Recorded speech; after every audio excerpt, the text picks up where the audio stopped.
Hey everyone, today we are going to solve the LeetCode question, case largest element in your stream.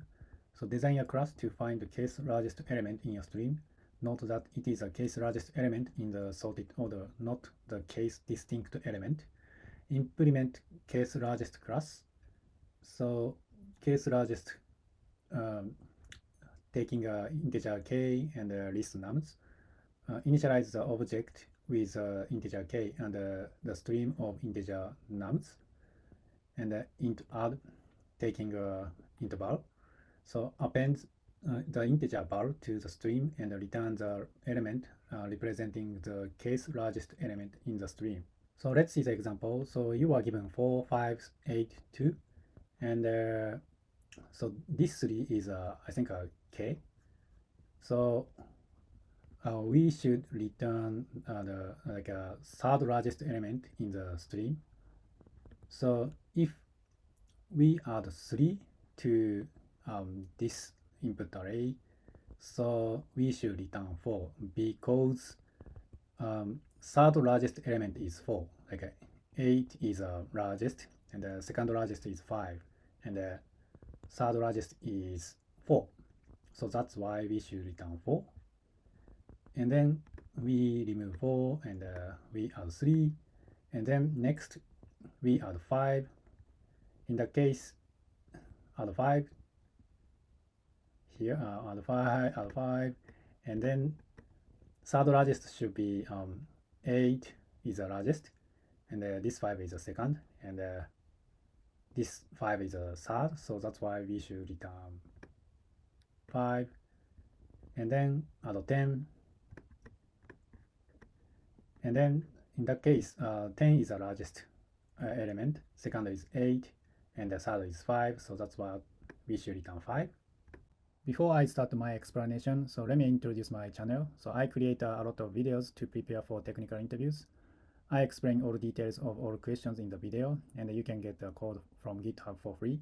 So please subscribe my channel, hit the like button, or leave a comment. Thank you for your support. Okay, so let me explain with this example 4, 5, 8, 2, and k equals 3. So that means we should return third largest element in the stream. So to solve this question, I think there are a lot of ways to solve this question. So one way is sort input stream, and then iterate through input stream from the end, and then find the third largest element and then return. But that solution should be n log n for sorting and searching for with order of n. So can we do better? Actually, yes. So my strategy is to use heap so that we can add new value and return the third largest element in the stream with order of log n. So how can we solve this question with a heap? So in the initialize method, and so first of all we create a heap with this input stream, and then after that, so in this case, we should return third largest element in the stream. So that means in this case, 4, right? So that's why 2 is actually out of scope value because this is a fourth largest element in the stream. So that's why pop 2 from a heap and then keep 4, 5, 8 in the heap. So what I'm trying to say is that so every time I keep the value with number of k, so that means 3, so that we can find the third largest element in the heap easily, right? So because we have only 3 number in the heap. So in Python, so heap is usually mean heap. So in this case, like a 4, 5, 8, something like that. So root node is like always third element, third largest element in the heap. And then add, so let's say add 3 to heap. And then, so what happened? I think first of all add 3 here. And then, so 3 is a minimum number in the heap, current heap. So this 3 goes swaps the 5 and 3. So 5 is here, and then 3's go up, and then compare 4 and 3, and the 3 is smaller than 4. So that means 4 is here, and the 3 is here. So that is a add operation. And after that, so as I told you, I have to keep the value with a number of k, so which is 3, but we have 4 here.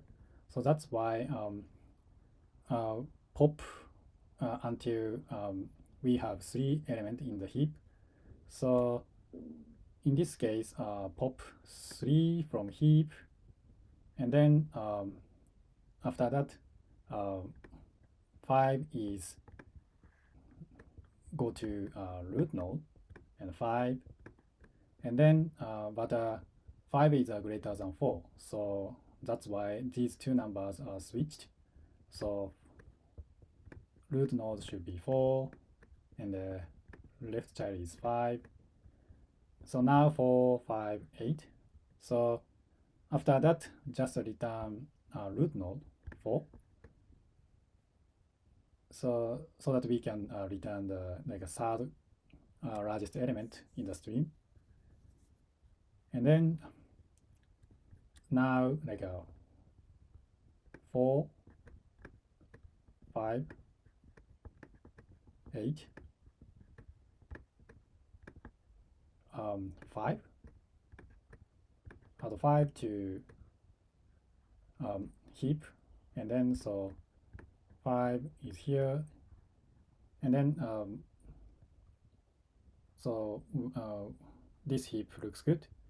And then after that, we have to keep 3 elements in the heap. So but we have now 4 heap, so that's why pop from root node here, and then 5 is going to root node, and then so we don't have to change anything. So that's why in this case we should return 5. Yeah, so that's how heap data structure works. Okay, so let's write the code. First of all, self.k equal k, and self.nums equal nums, and then create a heap. So heap q dot heapify, and the self.nums. And as I explained earlier, we have to keep values with like a number of k in the heap. So length of heap is greater than self.k. In the case heap q dot heap pop, and the self.nums. So this is an initializer, and then let's implement the add method. So first of all, add value to heap. So heap q dot heap push, and self.nums, and value. And then after that, if length of heap is greater than self.k, in the case heap q dot heap pop, and self.nums. After that, we should return self.nums. So in this case, we don't have to pop element from heap, just pick. So how can we pick the root node? So it's easy, just set the index 0. Yeah, that's it. So let me submit it. Looks good. And the time complexity of this solution should be, for initializer, order of n log k. So where n is a length of nums, and k is a value of k. So this is because heap operation takes on time, and heap pop in the while loop is performed k times. So each taking order of log k time. So that's why total time should be order of n log k. And for add method, order of log k. So that's because heap push operation takes order of log k time, and if length of self nums becomes greater than k, so heap pop operation is performed with also order of log k. So that's why add method should be order of log k. And space complexity for initializer order of k. So because heap in the end heap is has like a k element, number of k element, so that's why space complexity should be order of k. And add method, so in this case it doesn't use any like additional space, so that's why order of 1. Yeah, so that's all I have for you today. If you like it, please subscribe to the channel, hit the like button, or leave a comment. I'll see you in the next question.